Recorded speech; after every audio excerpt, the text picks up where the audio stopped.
Stocks, money market, cryptocurrency, properties are just some of the common investment vehicles we are familiar with. There is another investment instrument worth looking into, which may yield a good return in terms of financial gains, but also societal impact as it helps nano-entrepreneurs and MSMEs, the cooperatives. Vince Rapisura, financial guru and a successful social entrepreneur who founded the Social Enterprise Development Partnerships, will let us in the world of cooperatives as an investment vehicle.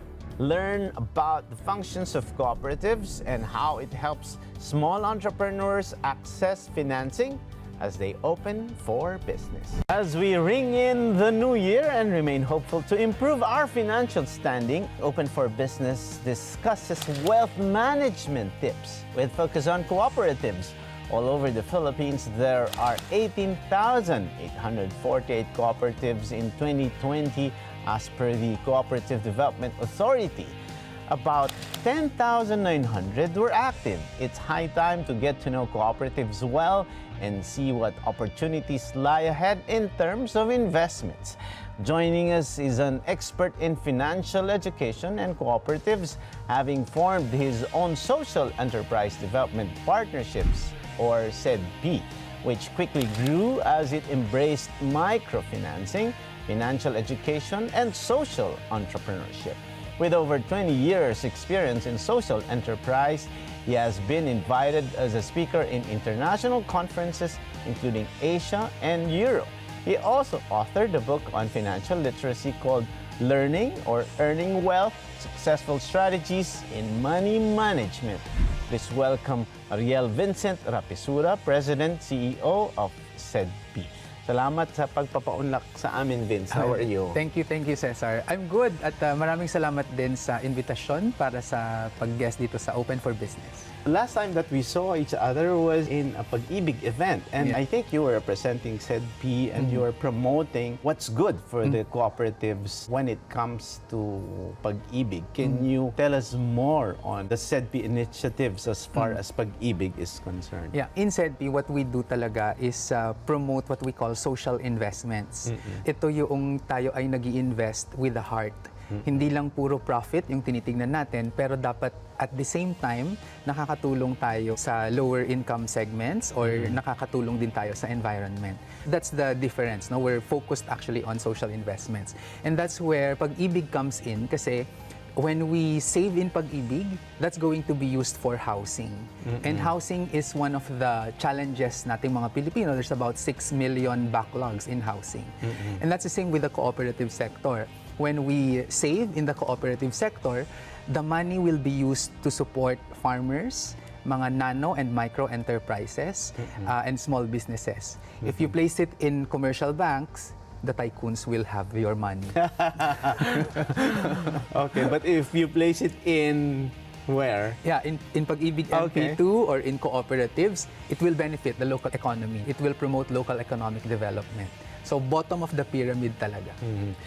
Now, Vince, siguro para sa mga gustong makaalam pa, ano ba ang pagkakaiba ng enterprise sa social enterprise? Yeah. Di ba? Marami kasing pag sinasabi mong yung iba, social enterprise, ano na to? Ito yung may sinasabi nila, ito yung may puso. But you mentioned somehow na mas nakakatulong ito sa nasa laylayan ng lipunan, sabi nga nila. So when you say social enterprise, what exactly it is? Yung social enterprise is really not just focused on profitability, pero it also has a social and environmental agenda.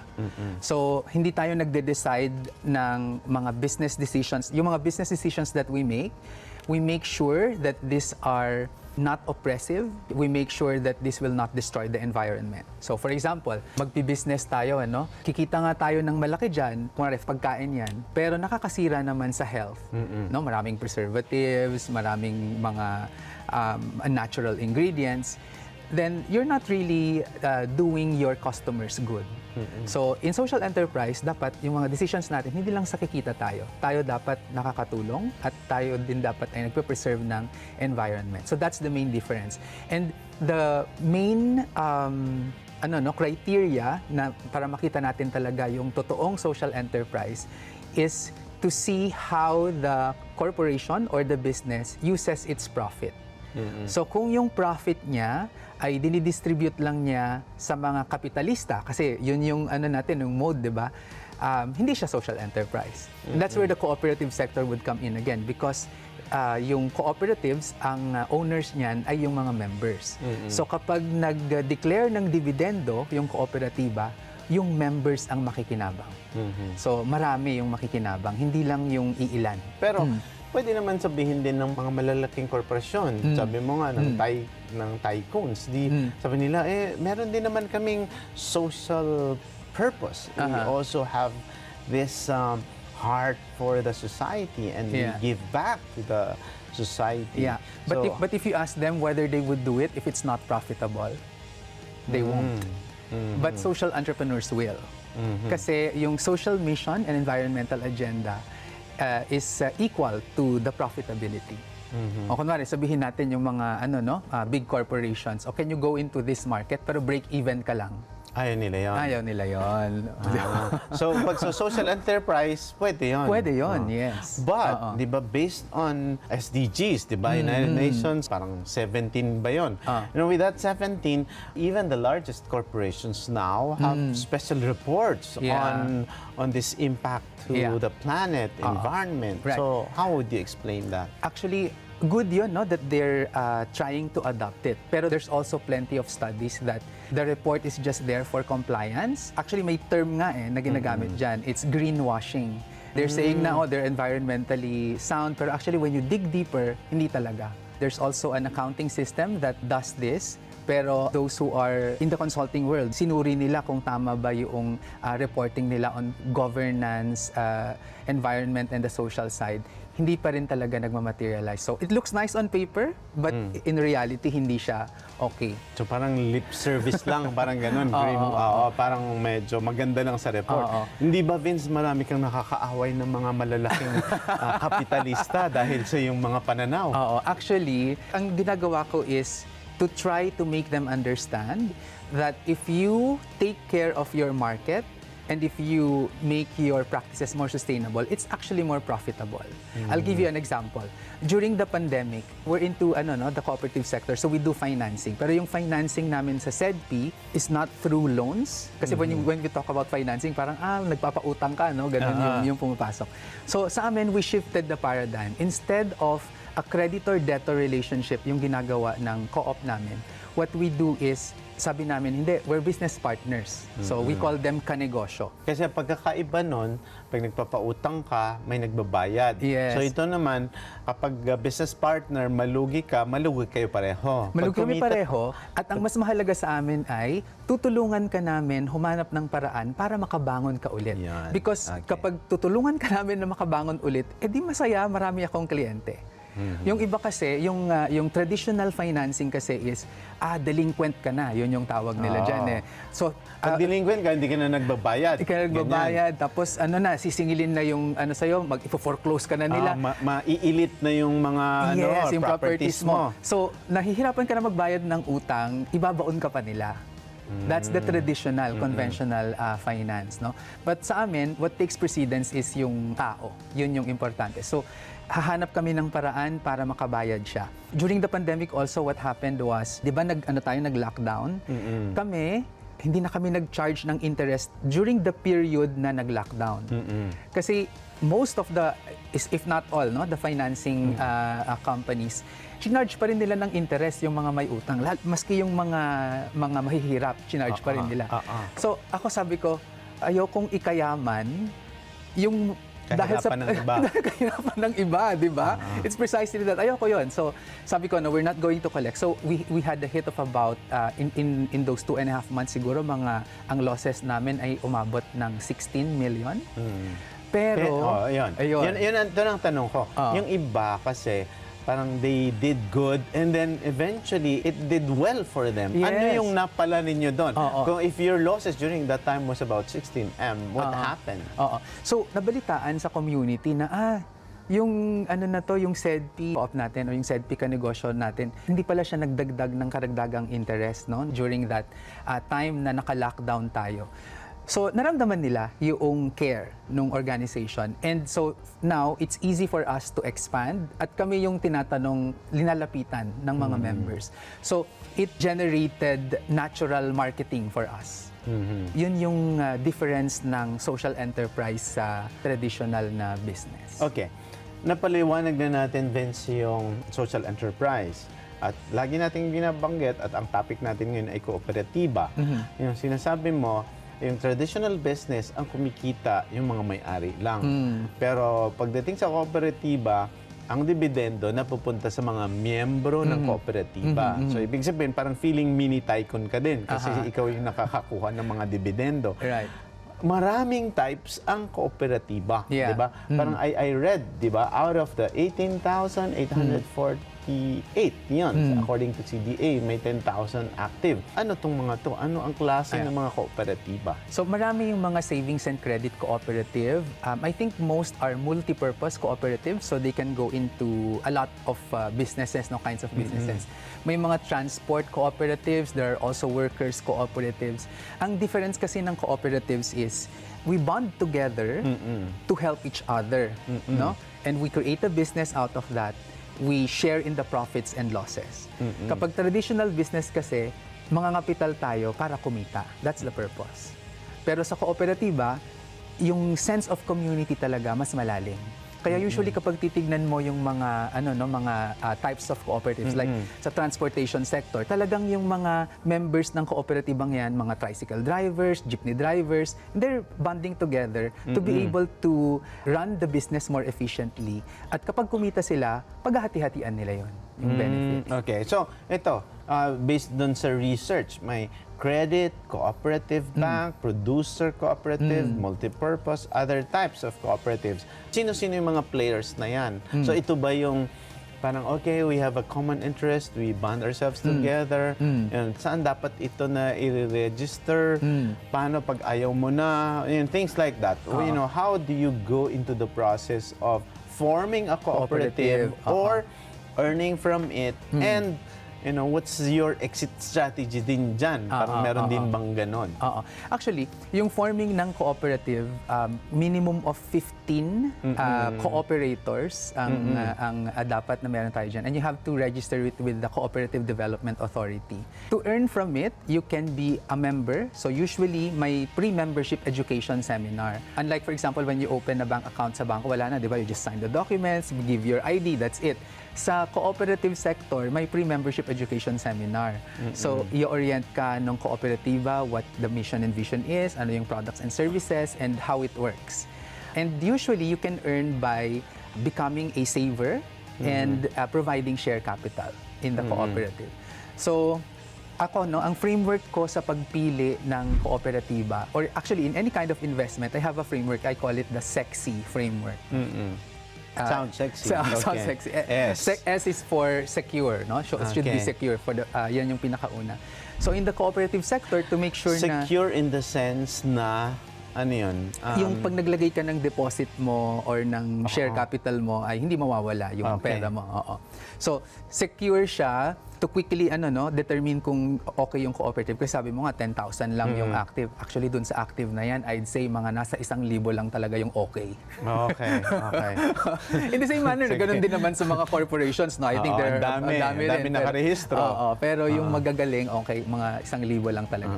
So, for the security side, I look for cooperatives that are at least 10 years in existence. They own their headquarters. Hindi sila... So, may opisina ito. Pagmamayari nila, hindi nagre-rent lang. No? And then yung pangatlo is, I look at the score of their Co-op Pesos score, which is a score that the Cooperative Development Authority gives when they audit the cooperative. What is score like? Is it from 1 to 10? It's or from 1 to 100. So, ang score dapat ay 80 points and above. Okay. So, yun and then yung this pagpili. is basically coming from the CDA. Yes. So if it's 80, pasado ka. Yes. So parang may mga parameters yun. Yung 80 80 ay very good na yon, no? I think yung pasado is 70. Okay, so parang grade din sa school.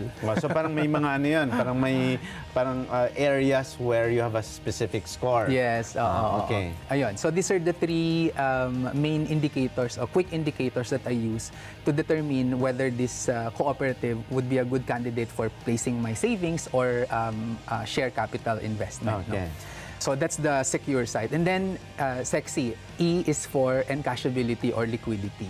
So dapat madaling i-convert into cash kung nag-save or nag-invest ka sa kanila. So that one. And then yung X, I call it the X factor.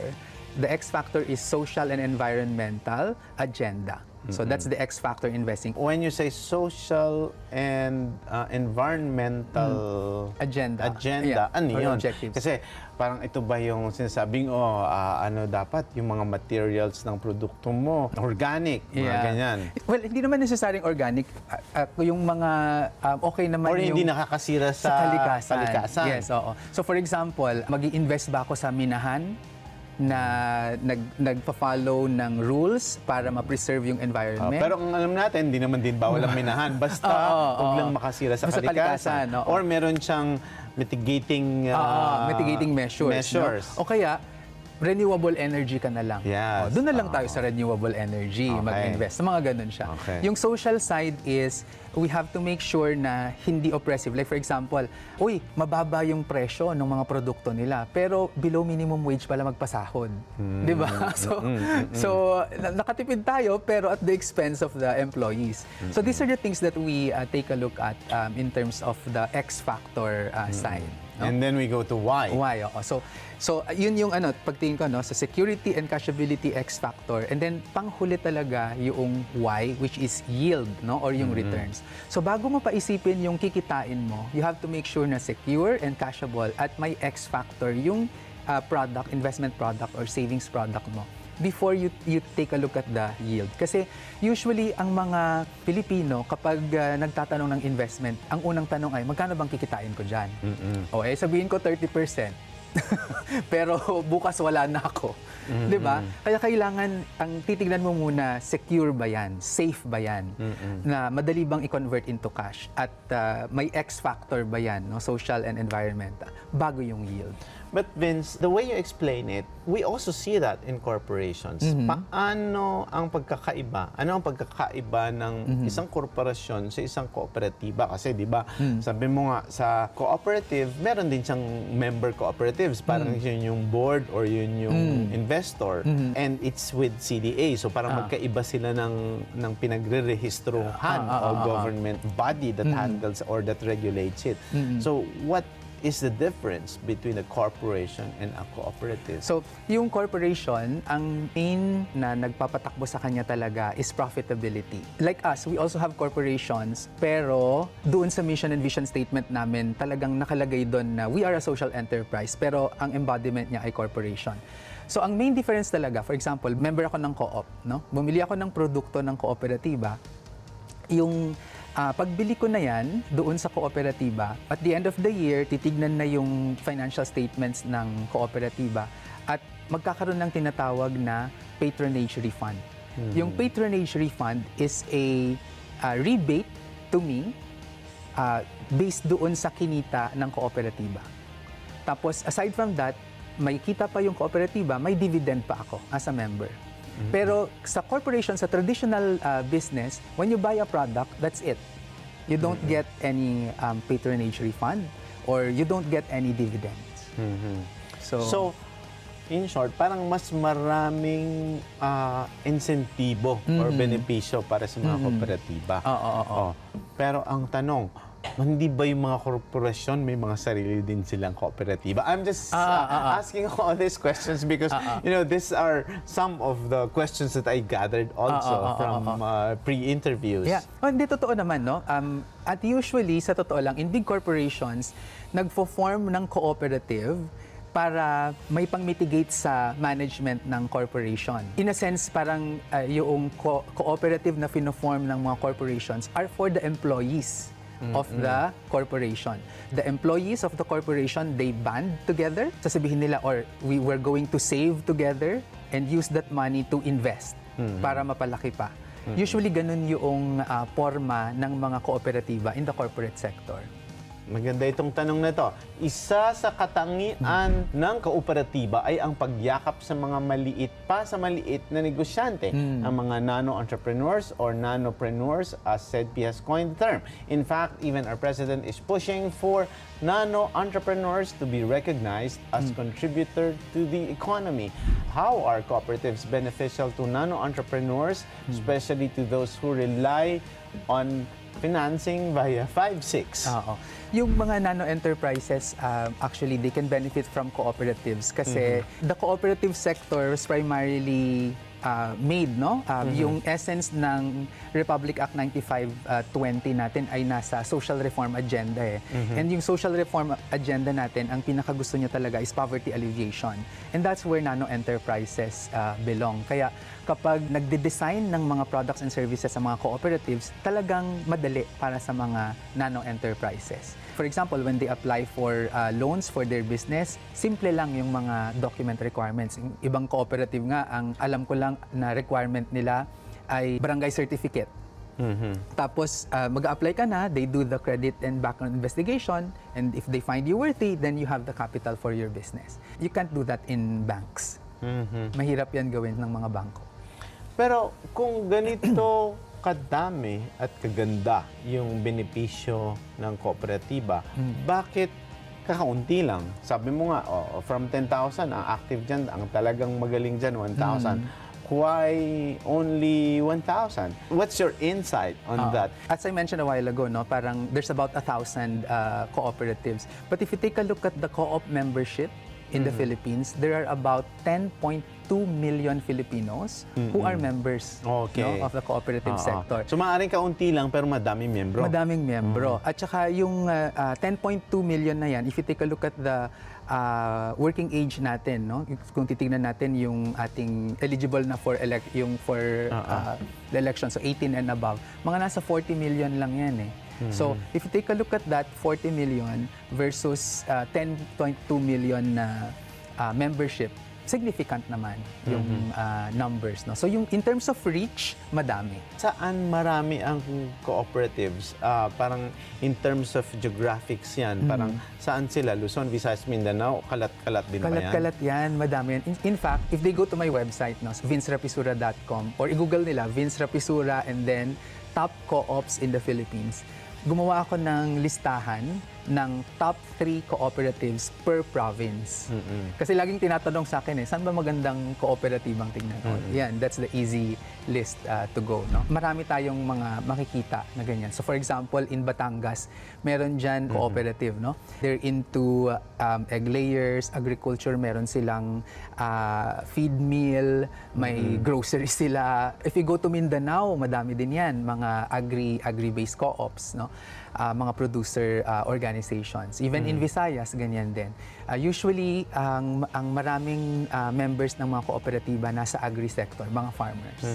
So, may mga pagkakataon din ba, Vince, na okay, ganda nitong kooperatiba namin. Parang may chances din ba na, sige, why don't we convert it into a corporation? May ganun ba? Or talagang maiiba na yung struktura, yung sistema kapag naging korporasyon? I think mag-iiba talaga siya. At parang the way that the cooperative is structured, ibang-iba siya eh. Kasi, di ba ang highest governing body sa corporation yung board of directors? So may board of directors din yung cooperative. Pero yung board of directors, kailangan ipa-approve niya sa General Assembly lahat ng policies. And the General Assembly is composed of the whole membership. So, napaka-democratic niya talaga. So, kunwari, may inapprove na yung board, no? Tapos, inangat nila sa General Assembly. Ang sabi ng General Assembly, hindi yan pwede. Walang magagawa yung board. Hindi katulad sa korporasyon na pag okay sa board, Actually, yun na yun. kung okay sa may pinakamalaking kapital, diba? Yes, the largest share. Yung the largest share. Ito, sa cooperative kasi, one person, one vote yan. So regardless kung ang share capital mo ay 1,000 pesos versus 1 million pesos, pag nagkita-kita sa General Assembly, pareho lang tayo na one vote. So technically, pag kooperatiba, ano lang siya, maliliit lang din na grupo. Parang sabi mo nga, para makapagbuo ka, 15 ang members. Minimum, oo. Pero 15. sa isang kooperatiba, gaano ka, yung pinakamalaki, ilan ang members niyan? Ang pinakamalaki, on average, ang mga nakikita ko, no, na yung mga top performer talaga ng mga cooperatives, mga nasa 100,000 to 200,000 members sila. This portion is brought to you by Northview Solutions.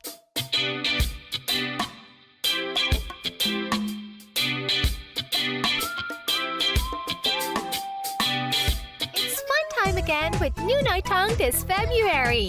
New Naitong spends some quality time with her mom, learns how to fly a kite with her classmates. Yeah! Go for it! Tries to memorize a difficult poem, and makes a present for her best friend. Yay!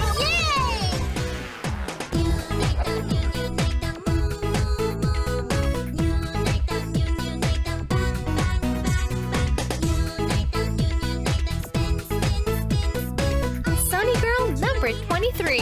Weekends at 9 a.m. here on Net 25. Let's get together. Sunnet 25. Sunnet 25. Bahala ka kung gusto mong isipin.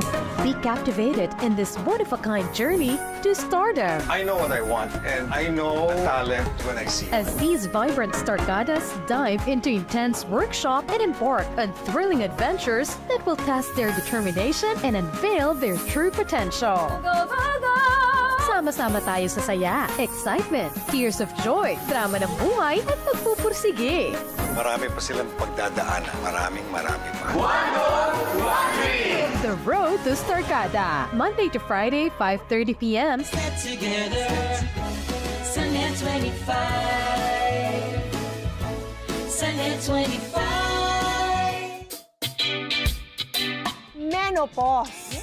Meron ka bang nararamdaman ng mga signs ng menopause? Menopause really happens. In my case, I had a condition called endometriosis. Miss Corina, ganda po ng hair nyo. Ano pong shampoo nyo? Mapa-senior man kayo. My apos are here. They're here with me and they give me such joy. And so, kung hindi ako magtatrabaho, how could I spoil them? O Gen Z, Nar is actually an accent from Australia. So like when you say no, you don't say no. They say nar. bida kayo dito. Shumay! Let's just always choose to be kind. Kaya ugaliin ang tumutok kung saan masaya at maganda ang simula ng araw. 10 a.m. to 12, Lunes hanggang Biyernes, kada umaga.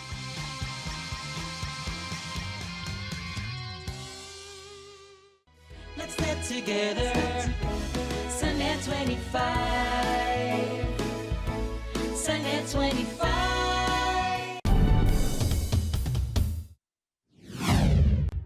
Puntahan naman natin yung paano tayo kikita dyan. Like say, from a financial standpoint, what are the key considerations for investors looking to invest in cooperatives in terms of risk and potential returns? When you invest in a cooperative, if you are purely motivated with the returns, then the cooperative investment is not for you. Okay? Kasi when you become a investor in the cooperative, you enter into the membership. Importante that you understand that you are going to belong to that community. Hindi ka passive investor. Diba? Hindi Participative ka. Oo, Talagang very active ka. Kasi kung may boto ko nga di ba? So, ma-participate ka sa General Assembly, ganyan. So, I just want to emphasize that, no, na kapag tayo nag-invest sa kooperatiba, we have to make sure na we're entering into a community with the rest, no?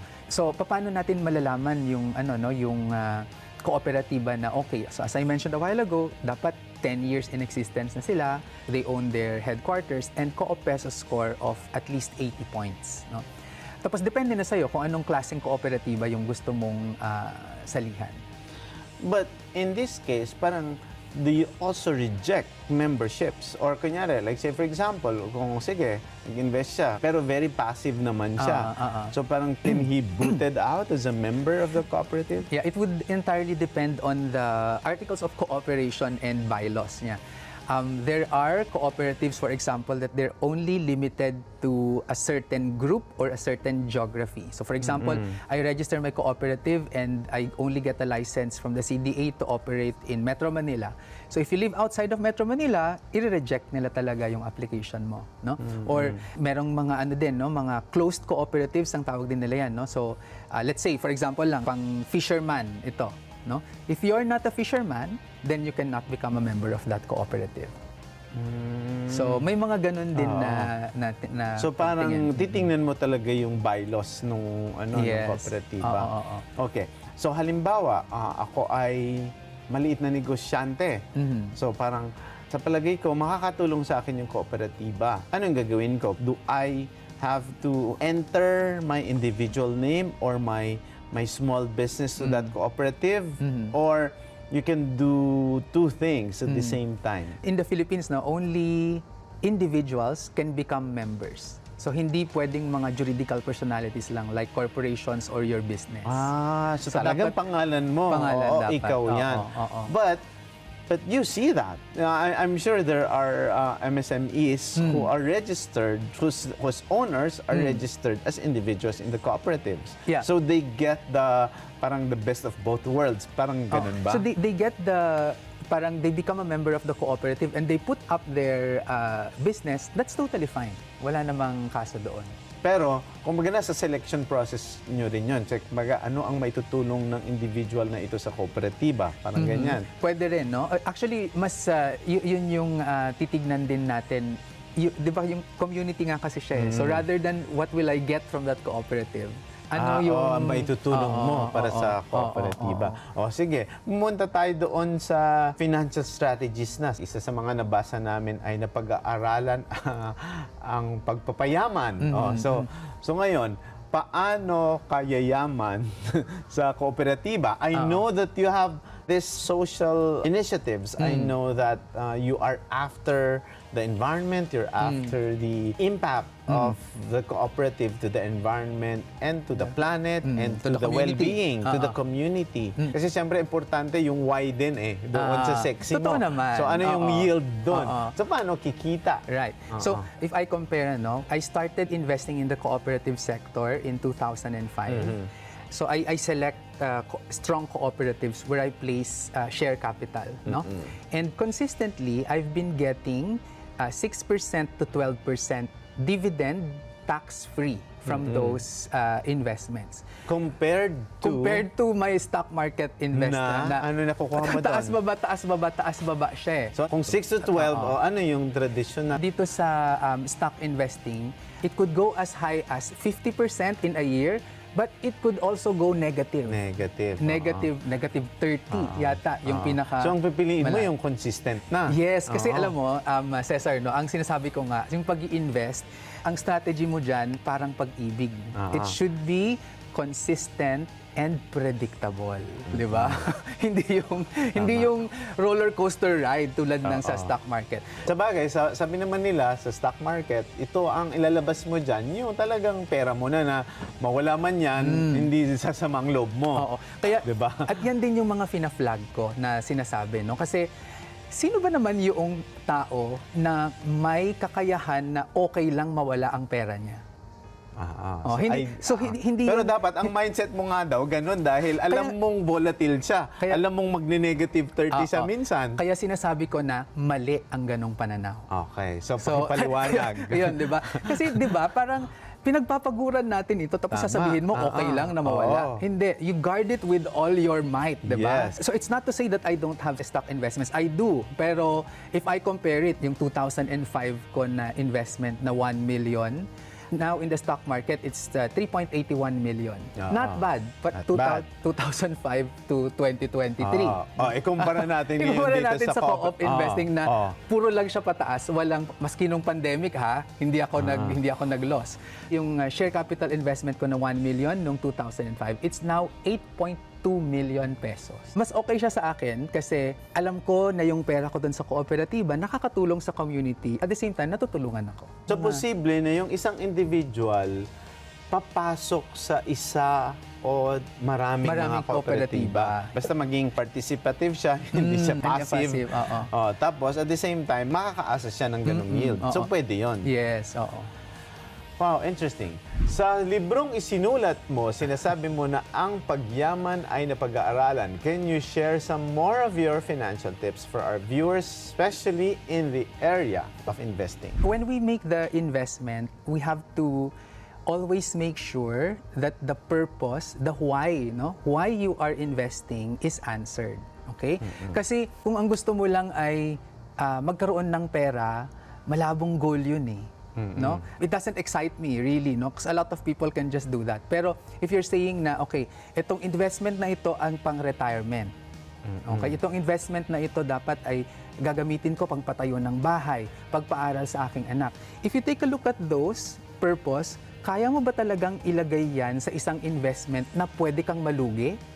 The answer is no, right? So out na agad yung stock market for me kasi pwede kang malugi, pwede di ba? kang malugi So doon. you go into safer investments. So for retirement, ganyan, para sa akin dyan, yung SSS natin. Kasi yung SSS natin, marami, minamaliit yan, ganyan. Pero actually, wala pa akong nakitang private pension product na tatalo sa SSS with the amount that you contribute. Ano ba example ang may invest mo doon sa SSS? Yung SSS contribution natin, that's one. So that's the regular SSS. Okay, yeah. And then there's what we call the WISP, the Workers Investment Savings Program. As outside na yun ng regular, pero may counterpart pa rin yung employer mo kung ikaw ay employed. And then there is a self-managed one, which is what we call the WISP Plus. Ito, voluntary na talaga siya to augment your retirement. Kumbaga, parang ito ay some sort of 401k natin na equivalent ng US. No? So you can contribute as much as you want. So the reason I like that is because napaka-safe niya. It's a government agency. May may guarantee coming from the government na kapag nalugi ang SSS ay sasagipin yan ng gobyerno. You don't get that from private companies. No? Number 2 ay Pag-ibig MP2, as I mentioned a while ago. Yun yung mga yun for retirement. So lagi mong iisipin, para saan ba itong investment na ito? Kasi kung hindi malinaw yung why mo in your investment, maaaring mali yung solusyon mo or yung paglalagakan mo ng pera. Okay, we're done with the retirement halimbawa. Sinabi mo nga marami yun. It could be SSS. Ayan, maraming option. Ano pa yung iba? Halimbawa, sabihin natin, pagpapatayo ng bahay. Saan ka? So, sa pagpapatayo ng bahay, unahin mo yung Pag-ibig, na maglagay ka ng contribution doon. Kasi, ang pinakamaganda sa Pag-ibig kasi, you only have to put up 5% of the property that you want to build, yung bahay na papagawa mo. So, kunwari, 1 million pesos yan, yung bahay mo, Mag-ipon ka ng 50,000 pesos, na savings. Yun yung equity mo kay Pag-ibig. Kunyari, kung may 50,000 ang naipon mo, mga magkano yung mahihiram mo sa Pag-ibig sa halagang 50,000? Hindi siya nakadepend dun sa savings mo, Nakadepend pa rin siya sa capacity to pay mo. Yun. So, yun, So, usually, if I'm not mistaken, basta yung magiging monthly mo sa pagbabayad sa kanya, hindi lalagpas ng 30% ng kinikita mo.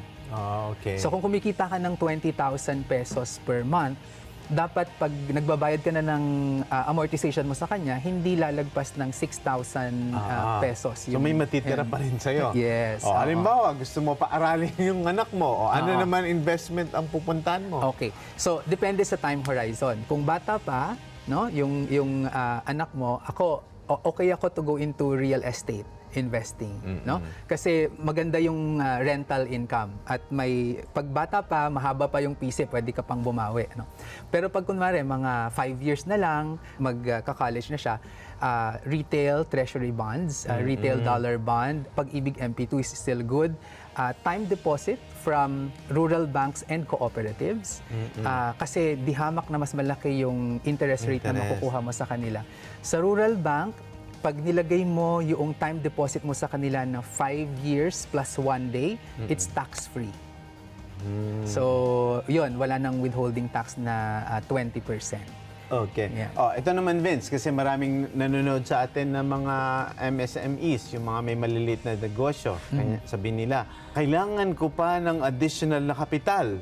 Saan naman sila kukuha ng investments? Co-op yan, no? Yan yung pinaka-okay. Kasi kapag sa co-op, nagpa-member tayo, mas madali tayong makakuha ng capital for our business. Usually, kapag nano or micro enterprise ka, napakadaling kumuha ng capital for business sa kooperatiba kumpara sa bangko. Mas kakaunti yung document requirements. Ano lang?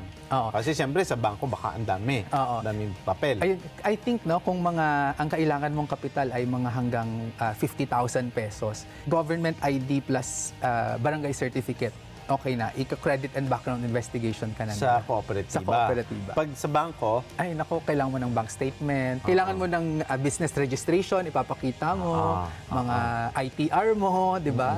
thank you very much, Vince. And I'm sure there's a lot of things. We hope that we invite you again so that you can explain the other advantages of investing in cooperatives, giving back to the community, Right. helping the community, and making sure that the environment is safe because of all these initiatives and the special structure that is observed in cooperative development. What advice would you give to individuals or investors interested in aligning their investments with social impact through cooperatives? Just follow yung my framework for investing, which is what I call the sexy investment. So security and cashability, the X factor for social impact, and then before we think of the yield. Lagi kong sinasabi yan, at the end of the day, kasi whether you invest it in the stock market or in the cooperative, may chance of loss talaga yan. No? May risk talaga dyan. Pero I take comfort na if I lose my money in the cooperative sector, I know where my money went. It didn't go to some tycoon or taipan's pocket. It went to the nano enterprises. So meron din ba, Vince, tayo sa industriya ng kooperatiba na talagang masasabi natin mga successful na names dun sa cooperatives? Meron bang mga dating cooperative member na ngayon ay tycoon na? Wala pa akong kilala. Ikaw pa lang. Hindi. Actually, So paano yun? To create wealth, di ba? Eventually, you go into that status. yeah, I know. Pero I think iyan din yung itinuturo ng cooperative sector. Hindi dapat excessive wealth. So, ang goal ay hindi ka maging tycoon, taipan. That's not the goal. The goal is for everyone to have a convenient and happy life. And which is related to your poverty alleviation initiatives na kailangan makahango sa kahirapan. Yes, oo. Madaling sabihin yun, poverty alleviation. Pero in your case, ano yung basic minimum ba ang tawag doon na parang wala ka na sa kahirapan? Sa akin, you have a sense of security of your own home, may sarili kang pabahay. And that's what we're doing in SEDVI. No? We have socialized housing. Mayroon ka ding access sa maayos na healthcare system. We have our universal healthcare law, pero kulang na kulang pa. I think dapat talaga mapaigting pa yan. No? And then, mayroon tayong sapat na kita para tayo makakain, makapag-aral, at magkaroon ng maayos na buhay. Yun yung nakakaangat sa kahirapan. Wow, I think that's the best way to end this conversation. Thank you so much, Vince. And bago tayo matapos, saan kanila matatawagan, saan kanila mahanap, at kung may mga pagtatanong pa tungkol sa kooperatiba, where can they find you? Yeah, so they can visit my website, vincerapisura.com, and they can also follow and subscribe to my YouTube channel and my Facebook page. It's Vince Rapisura also.